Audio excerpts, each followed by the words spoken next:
Hey y'all, welcome to the garden if you're new here. Welcome back if you're not. On this channel, we're all about growth, mind, body, and spirit. And today we're doing something just a little bit different.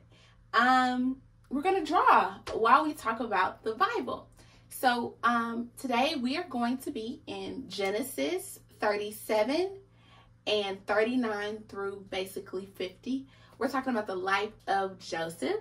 So yeah, cop a squat, get a hot tea or a smoothie, and join us.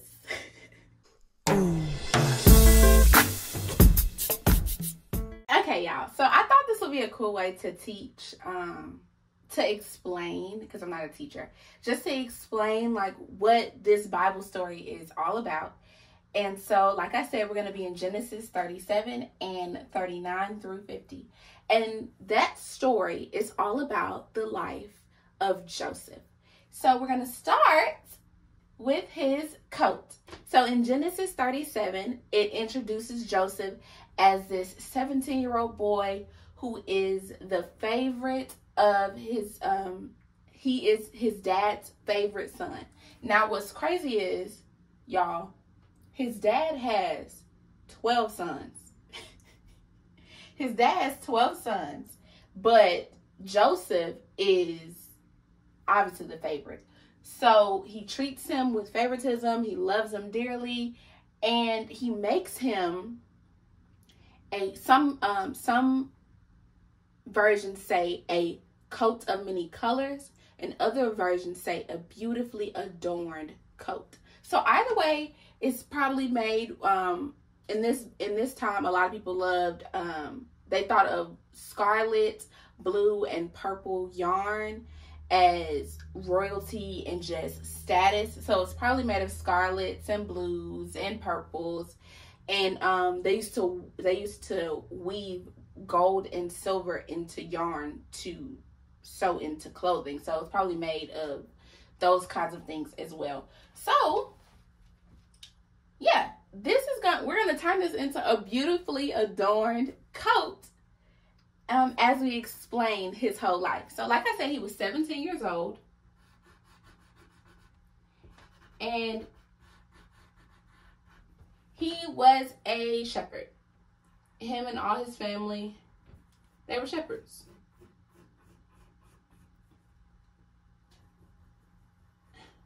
Little sheep.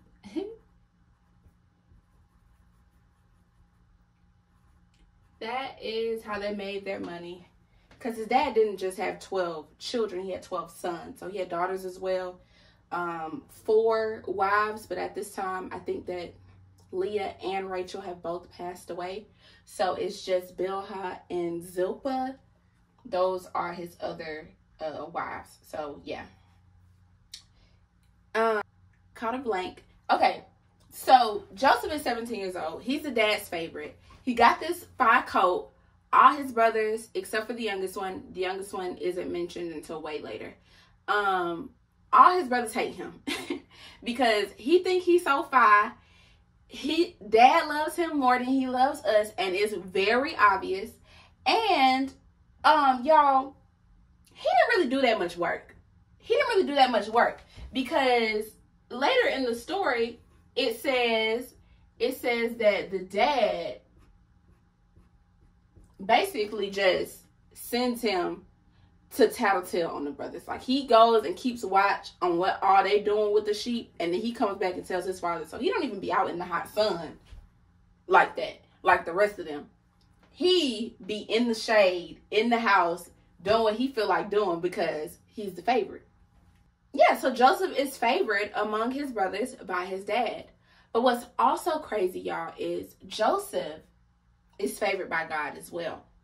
So one day, Joseph has this dream, and he tells his brothers. So he's like, y'all, I had this dream that we was all out in the field sheaving grain. They was putting all their grain in bundles, like farmers do. And he was like, all y'all's grain bowed down to migraine. And y'all, just like some haters, they got pissed. They was like, so what you trying to say, bruh? You trying to say you gonna be better than us? Oh, this boy with his fire coat, he gonna be so much better than us. And Joseph is like, I was just telling y'all my dream. Like, I don't know. I was just telling y'all what I dreamed. Y'all the ones interpreted it like that. So let me count. 1, 2, 3, 4, 5, 6, 7, 8, 9, 10. Yep. So, yep, his brothers bowed down to his brother's grain bowed down to him, and when he told them that dream, they was pissed. So does Joseph learn to not tell them no more of his dreams? No. I think he was like a younger sibling, so he thought it was funny that he used to get mad. Anyway, so he has another dream, and he tells his brothers the second dream as well, except his dad is in the presence as well now. So his second dream was, ooh, drop my pencil. His second dream was that he was like, y'all, I slept again great last night while y'all was outside working, and I had another dream. And my second dream was that the sun and the moon bowed down to me. Oh, not just the sun and the moon, 11 stars.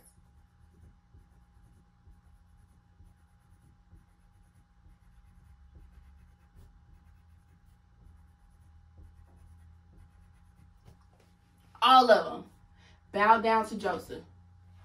And the dad, the brothers get upset.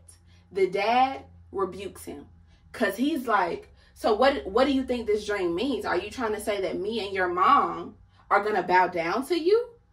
And piety is respecting your parents. So piety was super important back in biblical times. So he's like, if you're saying me and your mom gonna bow down to you, like that sounded real crazy. But what's awesome is Jacob, it says that Jacob remembered it. He didn't like get mad at him and hate him. He just remembered to remember what Joseph's dream was. It's a little crazy to me though, because by this time Joseph's mom has passed already. So that interpretation of the dream must be slightly wrong, you know? It couldn't have been my mom and my dad are going to bow down to me, because his mom had already passed by this time. Anyway, so yeah, just something to think about. Anyway, so after all these dreams happen, his brothers hate him. They hate him more than they already did, like some haters would, of course. And y'all, they go back to working. They outside working, and he's inside doing whatever he's doing. So one day his dad is like, hey, go, I'm gonna send you to go check on your brothers. Get ready, and I'm gonna send you to go tattletale and make a report about what they got going on. So Joseph's like, cool, I'm ready, Dad. I got my coat on, my fire coat, and I'm ready to go tell you what all they got going on. So he sends them. Jacob sends Joseph off. And he gets to where they're supposed to be at, but they're not there. So a man tells him where they are. They're off in a different city, taking the sheep and the cattle for grazing and drinking water and all that stuff. So Joseph's like, okay, bet. I'ma find them wherever they at. So he goes walking far away, and they see him coming, because y'all, the coat is bright. So they see him coming. They like, oh, look at the dreamer. Here comes the dreamer. And they're griping it to each other. Then they say, y'all, let's kill him and see what becomes of his dreams. Y'all, that's why you can't tell everybody what God has said to you, your dreams and your ambitions, because everybody, not even the closest people around you sometimes, are rooting for you. And definitely don't push stuff in people's face, because people don't like that. Anyway, so, yeah. So they see him coming, and they're plotting to kill him. And they're mad. So when he gets there, they grab him and snatch his coat off. And one of the brothers Reuben is like, hey, let's not kill him. Let's just rough him up a little bit and throw him in this cistern, which is basically a well. And they do that. They take his coat off and they throw him in this cistern. And then Reuben goes off somewhere. He's the oldest. He goes off somewhere, I guess I don't know what he's doing. Anyway, while he's gone, the other brothers see a caravan of camels and merchants that are going from Canaan to Israel to sell spices and all this stuff. So they see these camels.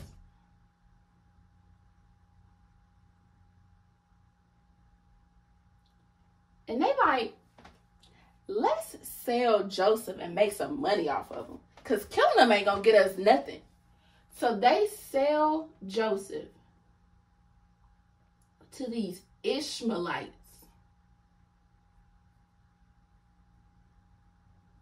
that are going to take him as a slave to Egypt. And they keep his coat and dip it in blood, y'all.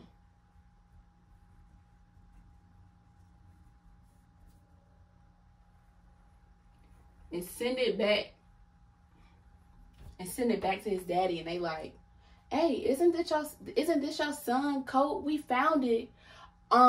We found it while we were on our way back. He must have got ripped up by a wild animal. So they lie to their dad. Tell him that his favorite son has died while they've sold him into slavery off to Egypt. Ooh.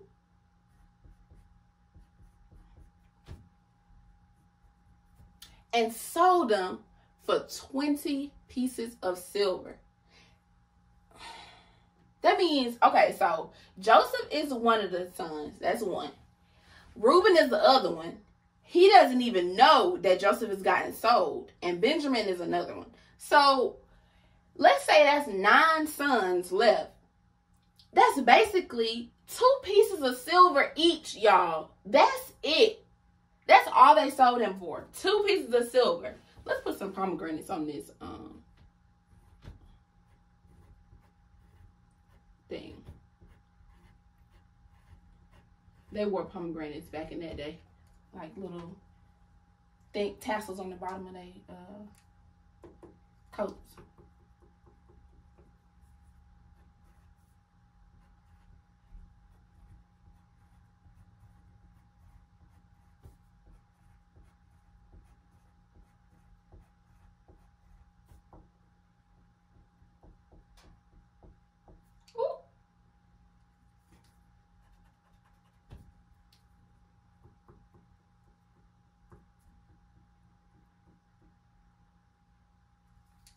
So they sold him for less than 2 pieces, for just over 2 pieces of silver each, y'all.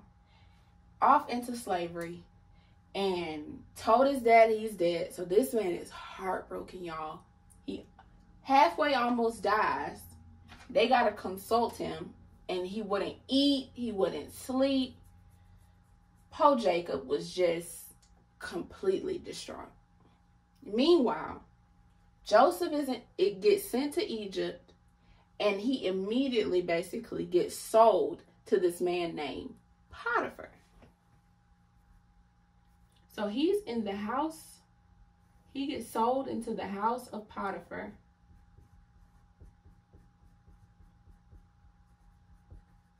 Which is pretty awesome because Potiphar is the captain of the guard of Egypt. So Pharaoh's captain of the guard. So this is a pretty rich man. So that's a pretty good place to be, because he could have been, why do I keep dropping these pencils? Why is Okay. Okay. So y'all, he gets sold into the house of Potiphar. Potiphar loves him. So everything that David touches, everything that Joseph touches in Potiphar's house does well. So like a smart man, y'all, Potiphar puts Joseph in charge of everything. He's just second in command. Everything that Joseph touches succeeds. So because God is with Joseph, so Potiphar is like, man, since God is with you, I'm gonna put you over my house. And the only thing I'm gonna have to worry about is eating. That's it. And blessings and success basically reign over Potiphar's house because God is with Joseph. So while he's there, y'all, the Bible literally says that Joseph is, it don't literally say, but it's like he fine, y'all. So he is a nice man in stature and appearance. That's what the Bible say. So he fine, y'all. And fine for me is a tall, dark-skinned man. So I just imagine Joseph to be this fine, broad-shouldered, chocolate man. And I'm like, yes. And so is Potiphar's wife, y'all. Potiphar's wife? Potiphar's wife is on Joseph so hard. Like, so she's like, come sleep with me. Come sleep with me. And he's like, girl, chill. He's like, your husband put me in charge of his whole house. I get to do anything I want, eat anything I want, be anywhere I want to be, except for in your bedroom. Like, he has given me control over everything except you because you are his wife. And he's like, it would be so evil and wicked of me to sleep with you after Potiphar has allowed me this freedom even in slavery. And Potiphar's wife, she get mad, y'all. So she keep trying. So I know Joseph must have been fine, y'all, because she won't let up. And finally, so he's just started like avoiding her. Like he ducking and dodging her. He won't be left in a room alone with her. Like he's like, anytime she coming in, he going out because he's like, I'm not playing with this girl. So she basically, one day she catch him alone. So she catch him alone and she like, you finna sleep with me. So she grabbed him by his coat, y'all. So she grabbed him.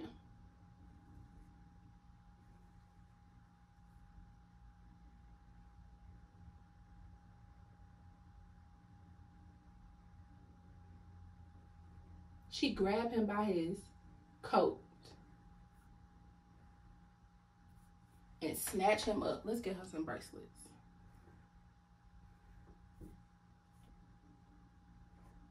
And a thumb ring because she cute. Yeah, so she got her thumb ring because she's a cutie. And yeah, so she grabbed Joseph, y'all, by his cloak. He got to wiggle out of it and he runs away. So she left there embarrassed with his cloak in her hand. So she's like, you know what? This man is not going to sleep with me. And she's pissed. So she screams. She's like, ah! And everybody come running.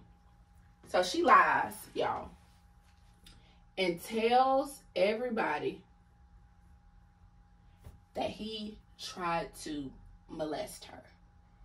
And she tells everybody all of this stuff, and she keeps his coat with her until Potiphar comes home. Because she's like, I gotta have proof of this lie. And unfortunately, Potiphar believes her. So he sends Joseph to jail. Sends him to jail. Let's make some chains. He sends Joseph to jail because of her lies. What made me so mad about this is there was so many blessings and so much success in your man's house. And because he was fine, you wanted to sleep with him, get him put in jail. So now God's favor is not over your man's house no more, not over y'all house. So I'm sure Potiphar was so upset because the success stopped. It had to, because the favor came with Joseph. The favor was on Joseph. So once Joseph left, the favor goes with him. That's why you got to be smart about what you do. You can't just follow your urges. You have to be smart. Anyway, so Joseph, y'all, gets sent to jail. He locked up.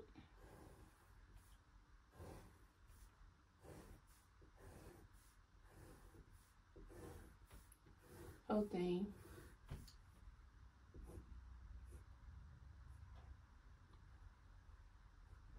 Knocked him up and they threw away the key. But God's favor is in the jail with him too.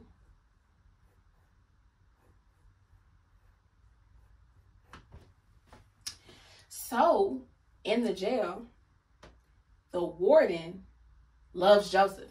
Because of God's favor, the warden loves Joseph.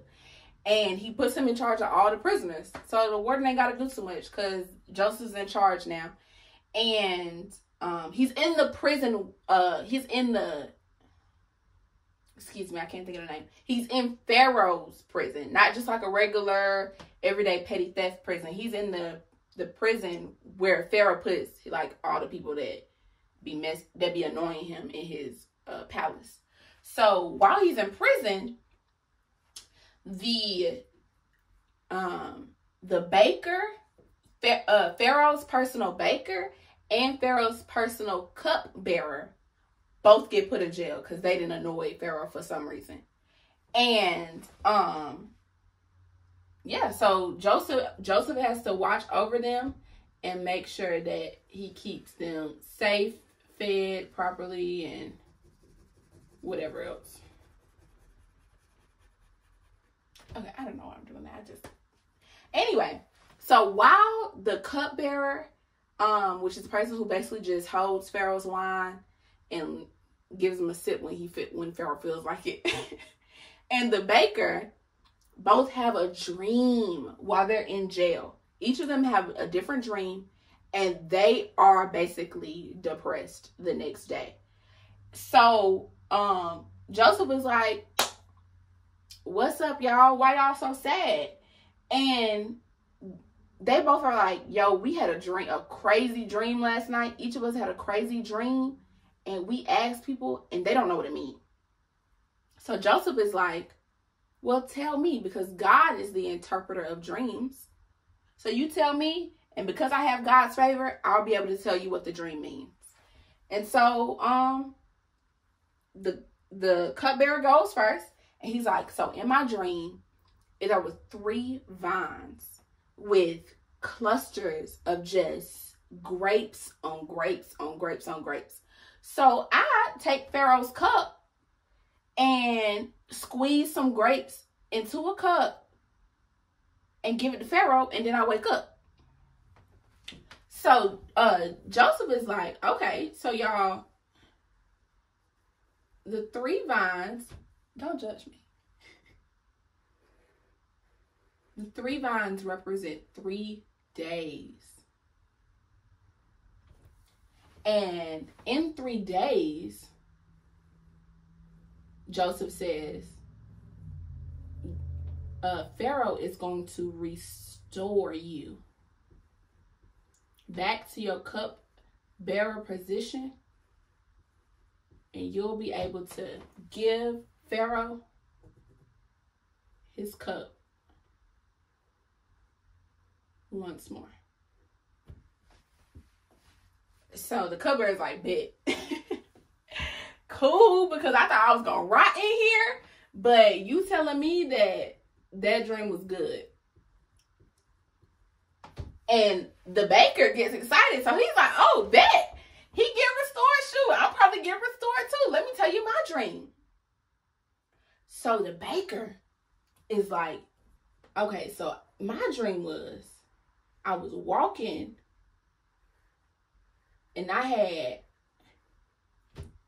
3 baskets on top of my head. Ooh, these suck. 3 baskets.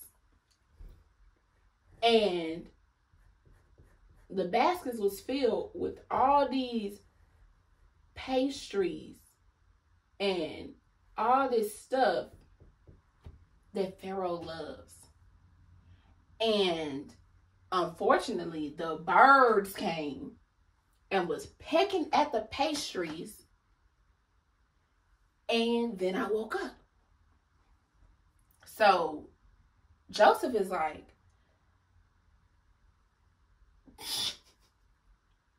the baskets also mean 3 days. But for you gonna die. In 3 days' time, Pharaoh is gonna release you from prison. Then he's gonna impale you on a pole. And the birds are gonna peck away at your body. And so I'm sure the baker was quite depressed, because I would have been. And I'm sure it was a little awkward because I'm sure the prison wasn't that big and they just had to like stare at each other and everybody else heard what was going to happen. So, yeah. And Joseph was right. Well, really God was right, because God is the one who interpreted the dream and told Joseph. So 3 days passed, y'all. And it's Pharaoh's birthday. So he releases the cupbearer and the baker. And he gives the cupbearer back his position, and he impales the baker on a pole. After Joseph told the cupbearer his dream, he said, listen, I have been wrongfully imprisoned. So when you get your position back, just ask Pharaoh to let me out of here because I want to go back home. And he was like, mention me to Pharaoh. So they get out of prison. He gets back, the cupbearer gets back to his position. But does he mention Joseph? No. He forgets about him. I just want to say this one thing. I don't think he forgot Joseph. Because there's no way you have a nightmare, somebody tell you what it means, and it comes to fruition, and you just forget about them. I feel like that's something I would think about every day. Like, he didn't forget him.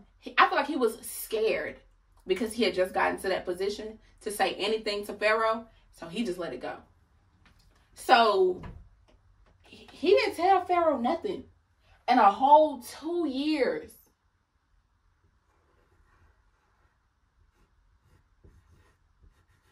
Two years passed, y'all. And Joseph in jail, just twiddling his thumbs, hanging out with God's favor, which is cool. And the cupbearer never said anything. Hey y'all, so this video is getting pretty long. So we're going to break it up into 2 parts. This is part 1. I hope you're enjoying it. If you are, comment below an interesting fact that you either just learned or you really like about the story of Joseph. Next week we're going to do part 2, and we have a little treat at the end of part 2. So come back next week and join us to finish off the story of Joseph. If you're reading, then we just did chapter 37, 39, and 40 of Genesis, and then we're going to finish 41 through 50 next week. Yeah, don't forget to like and comment and subscribe to this channel if you're liking it, and don't forget that I love you, God loves you, and don't forget to grow today. Yeah, I like this one here.